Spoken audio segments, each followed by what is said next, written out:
Hola, ¿cómo están? Bendecido día en Cristo y María. Hoy quiero compartir con ustedes una entrevista que grabé hace un tiempo con el padre Thomas Veroch, un sacerdote tradicional, cuando hablamos sobre el Concilio Vaticano II, tradiciones custode. Hablamos también de la Fraternidad San Pío X y en especial de este error de no asistir a misa los días de precepto cuando no tenemos una misa tradicional cerca. Así que les invito a escuchar esta entrevista, es muy fructífera, la verdad. Y también quería recomendarles a que vean el video anterior que subí sobre los heraldos del Evangelio y ese gran ejemplo que ellos nos dejaron de obediencia al recibir las restricciones de la no ordenación sacerdotal por parte de la Santa Sede durante varios años, a lo que ellos acataron y obedecieron. Les dejo el link en los comentarios y al final de esta entrevista. Entonces, vuelvo a aclarar por si alguno me está escuchando ahora y no me escuchó todo lo que dije al inicio. No digo que la misa Novus Ordo no se deba celebrar. Es más, yo le avisé a mucha gente que si yo falto a la misa Novus Ordo por el simple hecho de ser Novus Ordo, cometo pecado mortal. El domingo hay que ir a misa. No importa si es Novus Ordo o si es tridentina. Hay que ir a misa el domingo. Hay que buscar una misa Novus Ordo bien celebrada, donde no se cometan muchos abusos, ¿no? Eso lo dije al inicio, yo no estoy de acuerdo con aquellos que dicen solamente la misa de San Pío V. No, eso no es verdad. La misa Novus Ordo bien celebrada es tan digna como la misa de San Pío V. Pero voy a reconocer, porque en honor a la verdad hay que reconocerlo, lamentablemente en la misa nueva se infiltraron elementos que están protestantizados, lamentablemente, ¿no? Sí, padre, porque algunos dicen lo único que necesitamos es la misa tradicional, porque algunos creen que la tradición es preconciliar, ¿no? Todo lo que hubo hasta antes del Concilio Vaticano II. Yo le pregunto, ¿el Concilio Vaticano II no es parte de la tradición? Muchos dicen que esto es reciente, como a partir del Concilio Vaticano II ocurrieron tantas cosas, se podría decir abusos litúrgicos, etcétera. Entonces, la tradición es la preconciliar. Bueno, lo que hay que decir es que el Concilio Vaticano II sí es parte de la tradición, ¿no? En el Concilio Vaticano II, lo que sí es verdad, vamos a aclarar una cosa, ¿no? Por ejemplo, el Concilio de Rimini, creo que era el nombre, ¿no? O Rimini o Rimini, ese tuvo que ser anulado, ese concilio, porque fue un concilio donde se aprobaron fórmulas semi-arrianas, creo que era Rimini el nombre, o Rimini, algo así, ¿no? Después, por ejemplo, en el concilio de Constanza hubo que también cancelar varias preposiciones que eran ambiguas. O sea, el tema de los dogmas, ¿no? De concilios dogmáticos, concilio no dogmático, hubo concilios no dogmáticos que realmente se tuvo que volver atrás, sobre todo los concilios del inicio, el concilio de Rimini, después el concilio de Constanza, hubo varias preposiciones que hubo que cancelar ahí, ¿no? Y después, por ejemplo, hubo otros concilios, hubo un famoso concilio cadavérico, así le llamaron porque juzgaron un papa muerto. Ese concilio también tuvo que cancelarse. Es decir, hubo idas y venidas con los concilios no dogmáticos. Entonces, lo que hay que decir es lo siguiente. ¿Fue el Concilio Vaticano II un concilio dogmático? La respuesta es no. No fue un concilio dogmático. Fue un concilio pastoral. Por más que esté la Lumen Gentium, que es una constitución dogmática, pero se dice constitución dogmática porque trató de temas dogmáticos, pero no porque creó un dogma nuevo. Ahí está el punto, ¿no? El Concilio Vaticano II no creó ningún dogma nuevo, no definió ningún dogma nuevo, absolutamente no. Entonces, fue un concilio pastoral. Ahora bien, ¿podemos decir que no tenemos que aceptarlo? La respuesta es la siguiente a eso. Si vemos el Concilio Vaticano II en la línea de ruptura, por ejemplo, si decimos, bueno, a ver, la Iglesia empieza con el Concilio Vaticano II, todo lo demás no vale. Eso está mal, eso es incorrecto, porque eso es lo que hacen muchos progresistas, ¿no? Muchos progresistas, primero que interpretan mal el concilio, o sea, lo interpretan muy, muy mal. Por ejemplo, interpretan que el concilio cambió su doctrina con respecto a las otras religiones, que dicen que ahora todas las religiones son válidas porque el concilio cambió la doctrina. No, el concilio sigue afirmando, y eso, digamos, está en el numeral del Catecismo de la Iglesia Católica, 846. El concilio sigue afirmando que fuera de la Iglesia Católica no hay salvación, que todas las demás religiones son falsas, ¿no? Pero bueno, muchos interpretan simplemente porque el concilio de manera positiva ve que, por ejemplo, algunas religiones tienen semina verbi, que son semillas de la verdad. Por ejemplo, en la Dei Verbum, en la Lumen Gentium, aparece el tema de las semillas de la verdad. Que tengan semillas de la verdad no quiere decir que sean religiones verdaderas. Santo Tomás de Aquino también rescataba lo bueno de los musulmanes, pero al mismo tiempo escribió la Suma contra Gentiles, que es contra los musulmanes, pero no tenía problema en citarlo a Averroes, a Avicena, a filósofos musulmanes en lo que tenían de verdad. Es decir, el concilio sigue afirmando que la religión católica es la verdadera y las demás son falsas. Entonces, la línea progresista que dice que, bueno, que todo empieza con el Concilio Vaticano II. Lo que pasó antes no importa, lo que importa es de 1960 para adelante. Bueno, eso no es así. Pero después está la línea también de ruptura por parte de los conservadores, yo diría de los pseudo conservadores, ¿no? De los pseudo conservadores, que muchos de ellos son pseudo conservadores porque en realidad terminan siendo protestantes también en el modo como tratan las cosas, ¿no? Por ejemplo, los sedevacantistas, ¿no? Por dar un ejemplo. Ellos dicen que todos los concilios son válidos menos el Concilio Vaticano II. O sea, la Iglesia se pervirtió en 1960 con Juan XXIII y con el Concilio Vaticano II. Esa también es línea de ruptura, es decir, tampoco esa línea está bien, eso también está mal. Lo que hay que decir es que hay que seguir la línea de continuidad.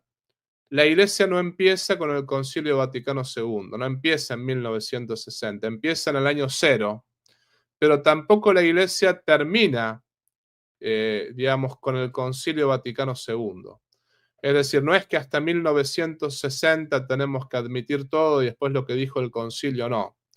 Y tampoco es solamente lo que dice el concilio. Hay que, también el concilio de Nicea, el concilio de Éfeso, el concilio de Constanza, el concilio de Florencia, el concilio de Trento, todos esos concilios son válidos también, o sea, no han perdido validez. Entonces, el Concilio Vaticano II tiene que ser interpretado a la luz de la tradición. Es decir, si hay una interpretación que es contra la tradición de la Iglesia, como dice San Vicente de Lérins, ¿no? San Vicente de Lérins lo dice claramente, ¿no? Una doctrina nueva nunca puede ir contra una doctrina más antigua. Lo que está diciendo es, una doctrina nueva no puede ir contra los dogmas, absolutamente no. Entonces, todo lo que aparece en el Concilio Vaticano II hay que interpretarlo a la luz de la tradición. Entonces, ese es el balance que nosotros tenemos que siempre conservar, ¿no? Y algunos dicen, bueno, pero hay frases ambiguas del Concilio Vaticano II, como por ejemplo la frase de la Nostra Aetate que dice que los musulmanes y nosotros tenemos un mismo Dios. Bueno, digamos, esa frase no hay que aislarla. Yo creo que es una frase particularmente, María, voy a ser sincero en esto, yo creo que esa frase es muy desafortunada. Voy a ser sincero, ¿no? Me parece que es insalvable esa frase. Hay cosas que las puedes interpretar de alguna manera. Esa frase yo no puedo encajarla en ninguna parte. Pero bueno, le podemos dar la vuelta. ¿Qué significa que los musulmanes y nosotros tenemos el mismo Dios? Que somos monoteístas. Eso significa. Pero no hay que olvidarse que el Concilio Vaticano II también, en Reunitate Integratio, dice que las personas que saben que la Iglesia Católica es la verdadera y no se convierten, no se salvan, ¿no? Si una persona tiene plena conciencia de que la Iglesia Católica es la verdadera y no se convierte, no se salva. Entonces ahí hay que interpretar lo de los musulmanes como que no están en la religión verdadera, porque ellos no son católicos, son monoteístas, o sea, creen en un solo Dios. En ese sentido, podemos decir que, bueno, que creemos en un solo Dios. Ahora, el Dios de ellos es falso, el nuestro es el verdadero, el uno y trino, ¿no? Entonces, bueno, dicho todo esto, las frases ambiguas hay que interpretarlas en católico. No hay que interpretarlas ni con la línea de ruptura, ni tampoco con los pseudo tradicionalistas, sino en continuidad. Nunca el Concilio Vaticano sin la tradición y nunca la tradición sin el Concilio Vaticano II. Está bien, padre. Usted no sé si ha escuchado la noticia que salió una periodista a dar una información de que cuando hubo este documento que sacó el Papa Francisco, Tradiciones Custodes, para poner restricciones a la misa tridentina, bueno, esta periodista ha revelado que el Papa hizo una encuesta mundial, ¿no? A los obispos, a las diócesis, para saber lo que pensaban en cuanto a esto, ¿no? Y la mayoría de obispos, tal parece que habían dicho que no se anule lo de Benedicto XVI, porque eso sí podría causar más división. Bueno, eso es lo que ha dicho la periodista, el Vaticano no lo ha confirmado, pero si esto hubiera sucedido así, sería que el Papa Francisco mintió, ¿no? Ahora, la periodista, tengo entendido que no sé si llegó a presentar toda la documentación, pero los papas, para sacar un documento como el que sacó el de Tradiciones Custodes, en caso de él haya mentido, fue porque simplemente quería anular o poner más restricciones a la misa tridentina, a pesar de que en la encuesta la mayoría dijo que no. No, eso es lo que más o menos dice la periodista. ¿Usted qué piensa sobre esto? La verdad que yo no me juego a decir que el Papa Francisco haya mentido porque no tengo suficiente información. Me parece que toda persona es inocente hasta que se demuestre lo contrario. Entonces, por lo tanto, de mi parte sería temerario decir que el Papa Francisco mintió, ¿no? O sea, yo no puedo afirmar eso.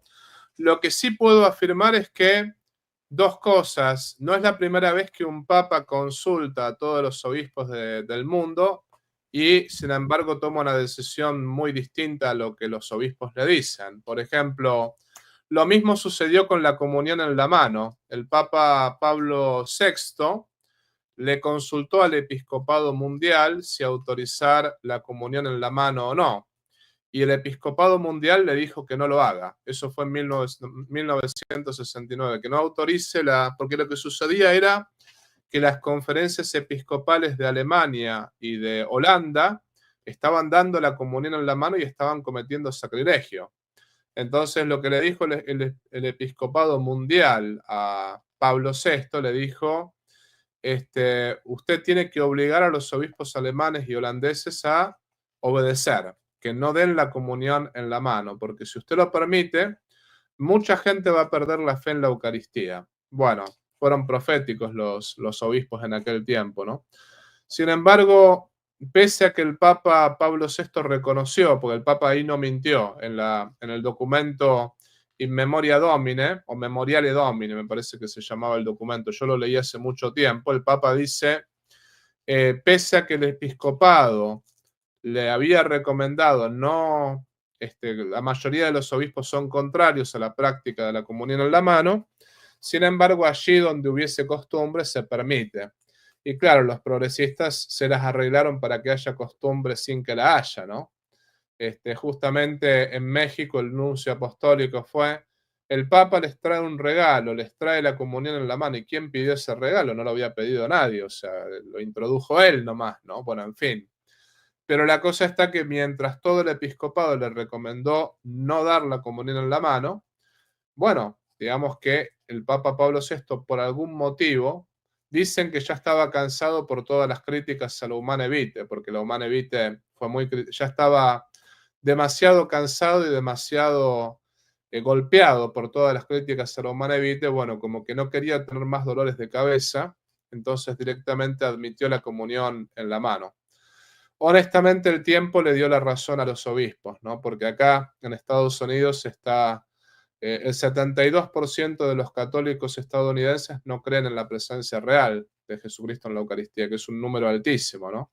Ahora con el Eucharistic Revival, con justamente el reavivamiento eucarístico, se está buscando que la gente vuelva a tener fe en la Eucaristía, pero realmente ha sido un desastre todo el tema de la comunión en la mano. Yo sobre eso hice un video, así que bueno, cualquier cosa los invito a verlos, porque alguno que por ahí me está escuchando así no conoce toda la historia detrás de la comunión en la mano. Bueno, vean mi video al respecto. Pero dicho todo esto, no es la primera vez que un papa consulta al episcopado mundial y después no hace lo que el episcopado mundial le sugiere, ¿no? Ahora, es cierto que el papa está en su derecho, o sea, la iglesia no es una democracia, vamos a decirlo también así, ¿no? Por ejemplo, yo en mi parroquia, que yo soy párroco, yo le consulto cosas al consejo pastoral, pero después puedo no obrar según lo que el consejo pastoral me recomienda, sino que puedo decir, bueno, en realidad ustedes me recomendaron esto, pero yo voy a hacer otra cosa, porque la verdad que no me convence. Obviamente para hacer eso, en mi caso, no me gusta hacerlo sin un buen motivo. O sea, tengo que tener un motivo sobrenatural para, si me están dando un consejo de no actuar de esta manera, bueno, la verdad que si yo veo que en realidad hay que hacerlo, y lo veo por un motivo sobrenatural. El Papa en sí mismo no es que tiene necesidad de siempre hacer lo que le digan los obispos. Él es la cabeza visible de la Iglesia, es el sucesor de Pedro, entonces él tiene derecho a, por ejemplo, a obrar según su conciencia. Ahora bien, el caso del Papa, el caso del Papa Pablo VI, los obispos le habían dado un buen consejo. Él tendría que haberlo seguido. Lamentablemente no lo siguió, ¿no? Y el caso del Papa Francisco, bueno, no nos consta que el episcopado mundial le haya dicho que no anule, digamos, el motu propio, ¿no? No nos consta eso. Lo que sí nos consta es que el Papa Francisco no es una persona favorable a la misa tradicional, ¿no? Eso, ya en Buenos Aires, por ejemplo, él había limitado, como arzobispo, él había limitado la misa tradicional a 3 parroquias que estaban muy lejos y era muy complicado llegar. O sea, ya como arzobispo de Buenos Aires, él no era favorable a la misa tradicional. Tampoco le gustaba que sus sacerdotes usen sotana, por ejemplo, no lo permitía. Les había, no sé si prohibido, pero por ejemplo, lo de la prohibición no me consta, pero sí varios sacerdotes de Buenos Aires, cuando yo visitaba las parroquias para visitarlos a ellos, me decían, no conviene que vengas de sotana, porque acá, digamos que el cardenal no quiere que se use sotana. Bueno, en fin. Él no era favorable a la misa tradicional y él no era favorable a la sotana. Ciertamente que el Papa Francisco de hace mucho tiempo que no es favorable a todo lo que es tradicional, ¿no? Ahora bien, también tenemos que ser justos. El Papa Francisco, paradójicamente, fue aquel que le permitió a la sociedad, a la fraternidad San Pío X, ¿no? Porque estamos hablando de la fraternidad San Pío X que no está en plena comunión con la Iglesia. Paradójicamente, pese a que el Papa Francisco no era muy afín a la misa tradicional, sin embargo, el Papa le permitió a la fraternidad San Pío X el celebrar misa tradicional con licencia y al mismo tiempo confesar. O sea, los de la fraternidad San Pío X, uno se puede confesar con ellos, uno puede confesarse porque tienen las licencias directas del Papa. Lo mismo pueden celebrar misa y tienen licencias directas del Papa. Eso fue paradójico, realmente, porque uno dice, bueno, les tendió una gran mano, realmente, ¿no? Eso fue una cosa buena. Ahí realmente a mí me hicieron enojar algunos, no todos, porque algunos miembros de la fraternidad San Pío X reconocieron el error, ¿no? Sobre todo un sacerdote amigo mío reconoció el error, pero hubo algunos que dijeron, Santidad, muchas gracias, pero no necesitamos sus permisos. Y dije, bah, tendrían que haberle agradecido, porque realmente eso fue un paso hacia ellos, ¿no? Para tratar de solucionar la situación. Pero algunos con soberbia, no todos, algunos con soberbia respondieron como respondieron. Sin embargo, otros miembros de la fraternidad San Pío X me comentaron, no, eso estuvo mal Entonces no podemos aprobar ese tipo de comentarios, etcétera, etcétera. Dicho todo esto, no nos consta lo que realmente sucedió, si el episcopado mundial le recomendó no quitar el motu propio y él, sin embargo, hizo la suya. Nos consta que el Papa, por decirlo así, no quería mucho la misa tradicional, no la quería ya como cardenal, ni tampoco quería mucho los grupos tradicionales. Eso es sabido y hay que ponerle la firma, eso era así, ¿no? Tuvo este gesto con la Fraternidad San Pío X, sin embargo, bueno, él particularmente no era afín a esos grupos, ¿no? Y lo último que puedo agregar es que sinceramente para mí lo de la misa de San Pío V, lo de quitar el motu propio, no fue necesario. No fue realmente lo de tradiciones custodes.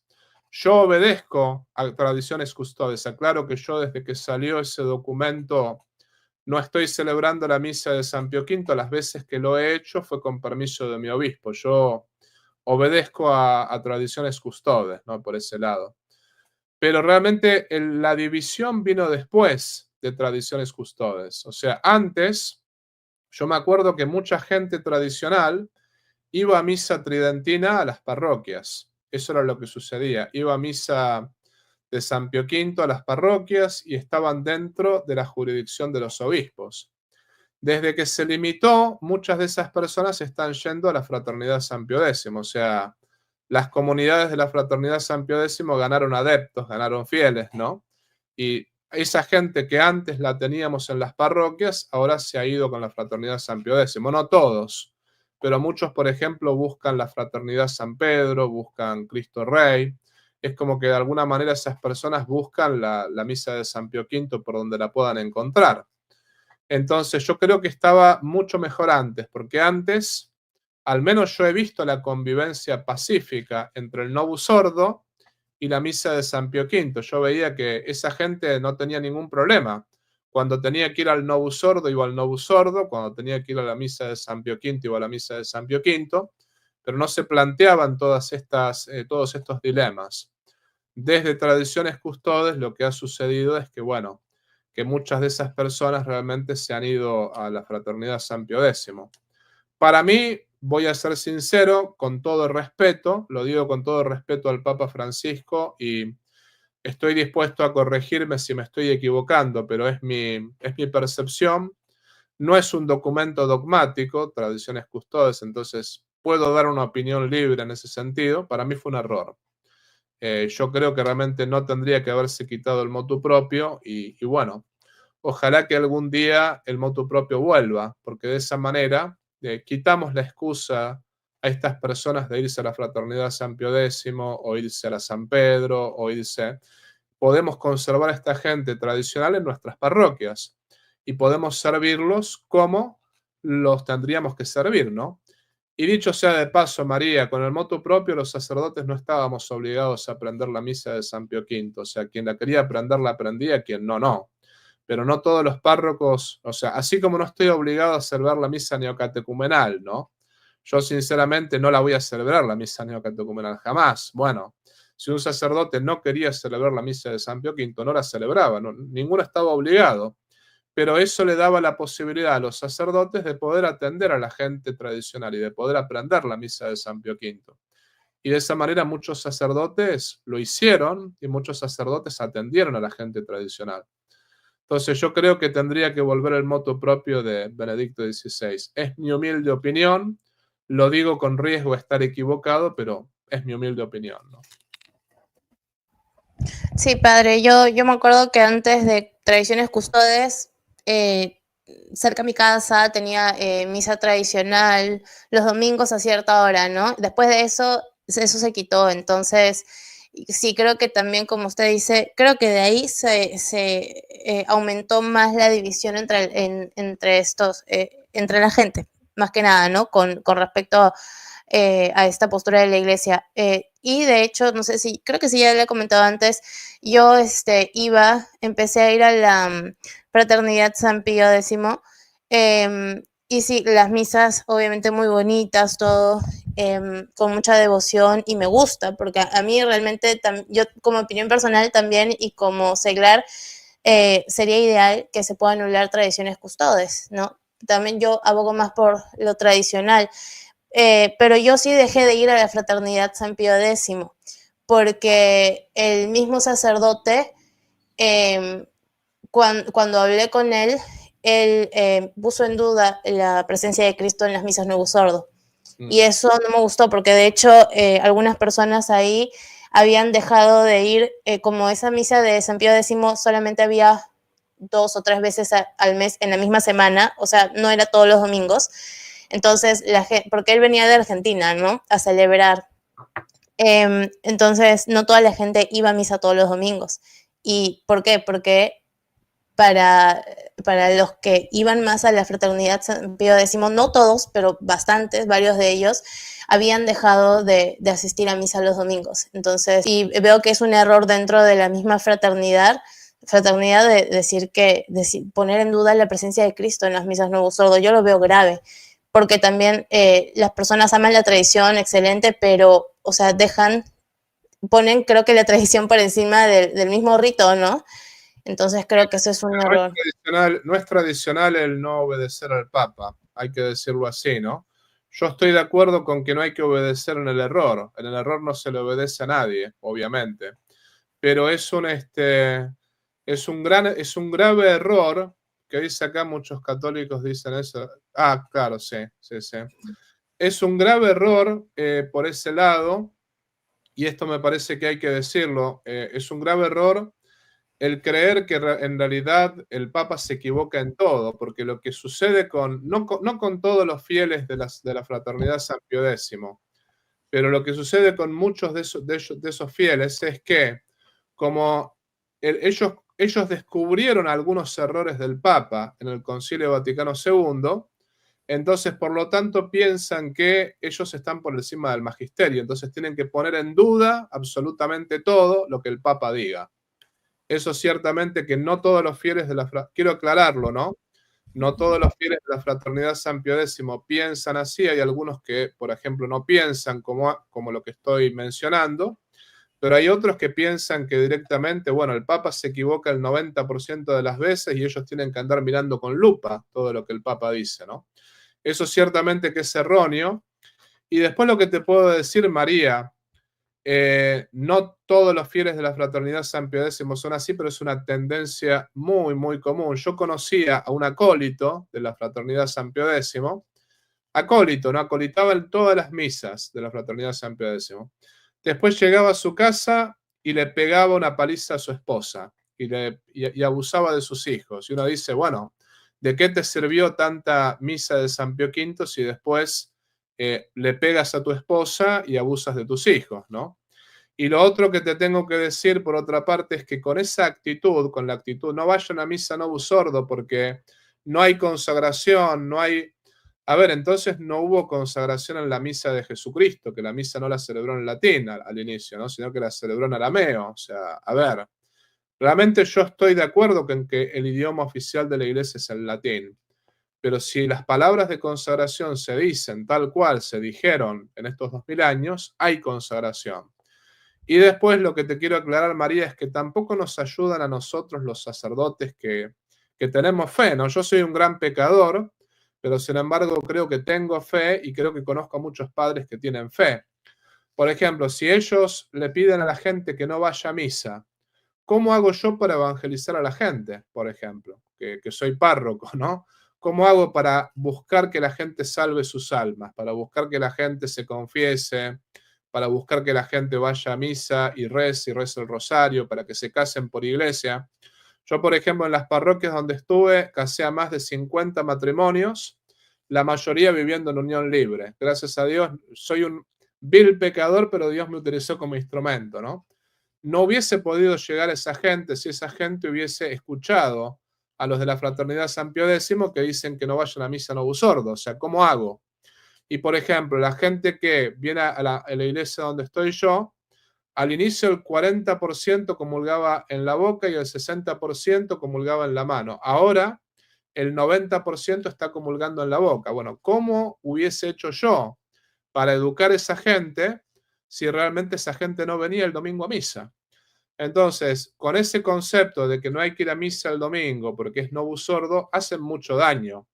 Primero que empujan a la gente a caer en pecado mortal, porque la gente dice, no voy a misa, y bueno, pero la iglesia te manda ir a misa, o sea, es pecado mortal faltar la misa el domingo, o sea, el derecho canónico, el catecismo te manda ir a misa el domingo. En todo caso, bueno, si en una misa novus sordo se cometen muchos abusos, ahí no tienes obligación de ir. Pero no es que la misa, por ser novus sordo, directamente no tienes que ir. Sí, hay misas novus sordo que están bien celebradas. Y también hay sacerdotes dentro del novus sordo que son buenos sacerdotes. Entonces, busca una misa bien celebrada. Pero lo de muchos miembros de la Fraternidad San Pío X, lamentablemente, es una mentalidad sectaria. Tengo que decirlo, no todos son sectarios, porque yo conozco un gran sacerdote en la Fraternidad San Pío X, que es el padre Luis María Canale, y yo en su momento, cuando me decepcioné de ellos, dije, es el único cura de la Fraternidad San Pío X que vale la pena. Eso fue lo que dije, ¿no? En su momento. Pero después, acá en Estados Unidos, conocí muchos sacerdotes de la Fraternidad San Pío X, y esos sacerdotes de la Fraternidad San Pío X acá en Estados Unidos son distintos. Me doy cuenta que no tienen esa mentalidad sectaria, que tienen otra mentalidad, ¿no?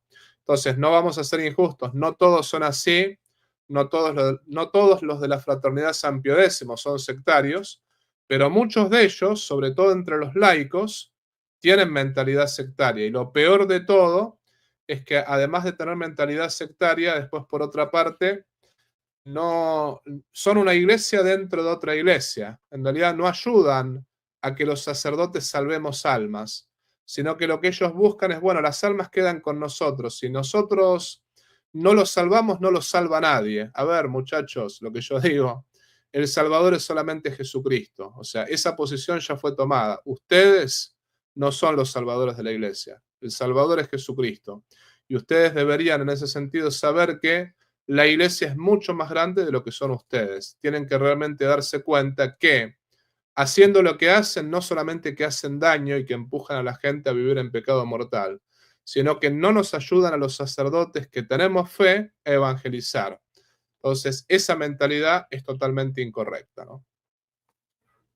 En la prueba de fuego, algunos dicen, para poder ver si el Papa León es un buen papa o es verdadero papa, es que anule tradiciones custodes. ¿Usted cree que si el Papa no anula tradiciones custodes es un mal papa? No.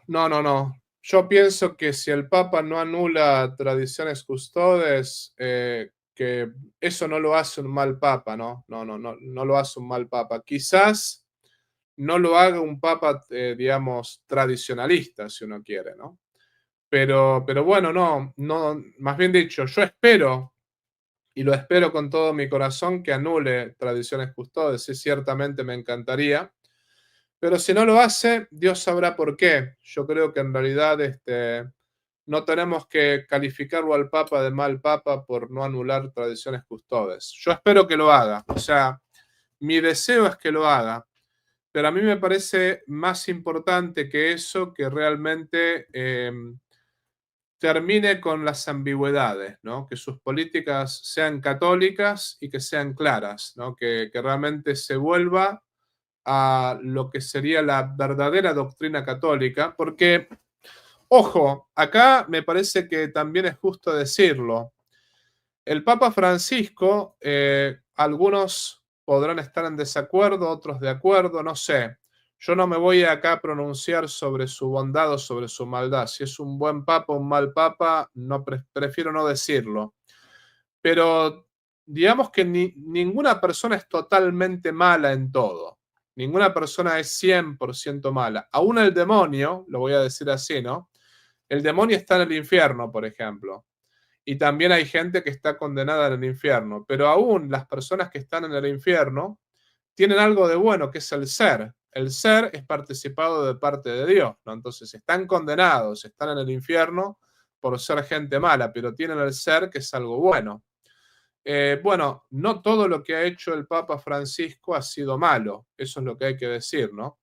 Para mí el Papa Francisco, un aspecto bueno que ha tenido ha sido patear el tablero en cuanto a el tema de la burocracia. Había muchos sacerdotes, por ejemplo, que eran oficinistas, que, por ejemplo, esperaban que la gente venga hacia ellos y ellos no iban hacia la gente, ¿no? O sea, lo que el Papa dijo es, tienen que en realidad salir a misionar a las periferias, tienen que salir a la frontera, tienen que buscar a sus fieles. No dijo nada nuevo, porque la iglesia ha sido misionera desde siempre, pero lo que hizo fue recordarle a los sacerdotes, porque muchos se habían aburguesado, les dijo, recuerden cuál es su misión es salir a buscar a las ovejas perdidas, mánchense un poquito más la sotana, eso fue lo que dijo, ¿no? Lo cual, eso fue un aspecto positivo, él nos empujó a la misión. Entonces, ¿qué quiero decir con todo esto? Podemos decir que realmente el Papa Francisco, con todos sus errores, con todos sus más y sus menos, con todas sus bondades y sus maldades, si uno lo quiere llamar así, ¿no? Si es bueno o malo, yo no me meto en ese tema, pero nos mandó a misionar y nos mandó a buscar a la gente y a buscar a las periferias, a todas las personas que son ovejas perdidas. Yo creo que en realidad el Papa León, y es algo que yo sí lo espero, lo que tiene que hacer es conservar lo bueno del Papa Francisco. Por ejemplo, la misión, el buscar a las ovejas perdidas, es una cosa muy buena. Pero, vuelvo a repetir, lo que él tiene que lograr es la unidad de la iglesia en la verdad. O sea, la iglesia siempre ha buscado la unidad en la verdad. El caso de Enrique VIII, el rey anglicano, el rey que fundó la iglesia anglicana. Por ejemplo, ¿por qué razón se separó? Se separó porque quiso volverse a casar cuando ya estaba casado. Y el Papa no le declaró nulo el matrimonio. Y el Papa, sin embargo, le dijo, porque el rey Enrique VIII le dijo, si usted no me declara nulo el matrimonio, yo me separo de la iglesia católica. Y el Papa le dijo, bueno, lamento que lo hagas. Si te separas de la Iglesia Católica, quedas excomulgado y tu alma está a riesgo de condenación. Sin embargo, no voy a declarar nulo tu matrimonio por más que te separes de la Iglesia Católica. Y hubo el cisma anglicano, como bien lo sabemos, ¿no? El rey Enrique VIII fue excomulgado. Entonces, yo creo que esa es la actitud que el Papa León XIV tiene que tener, ¿no? Buscar la unidad, pero también firmeza en la verdad. Eso es lo que realmente va a determinar si es un buen papa o no. Que realmente conserve el depósito de la fe tal cual lo recibió de Jesucristo y que busque la unidad en la verdad. Por ejemplo, que no le dé pie a James Martins para apoyar a los LGBT, que justamente diga que la ideología LGBT es una ideología que no podemos seguir porque es marxismo cultural y no puede tener aprobación en ningún caso. Que justamente condene fuertemente el aborto, que condene la ideología del género, al mismo tiempo que sostenga que la Iglesia Católica es la verdadera, que las demás son falsas. Y sí, también se tiene que predicar en modo positivo, se tiene que predicar el amor de Cristo. El Evangelio justamente son buenas noticias, la buena nueva. Es necesario predicar en positivo, no explicar que Cristo murió por nuestra salvación, todo lo que uno quiera. Pero más allá de si cancela tradiciones custodes o no, lo que el Papa también, lo que va a determinar si es un buen o mal Papa, es que conserve el depósito de la fe tal cual lo recibió de parte de Jesucristo y busque la unidad en la verdad. Porque lo propio del Papa, ¿qué cosa es? Lo propio del Papa es confirmar a los hermanos en la fe. Un Papa tiene que confirmarnos en la fe y eso es lo que todos esperamos de él, ¿no? Así que ojalá que ojalá que eso sea lo que ocurra. Después, si realmente él anula tradiciones custodes, bueno, buenísimo, mucho mejor todavía. Pero yo espero que lo haga, pero no creo que sea un mal papa si no lo hace. Eso es lo que quiero decir, ¿no?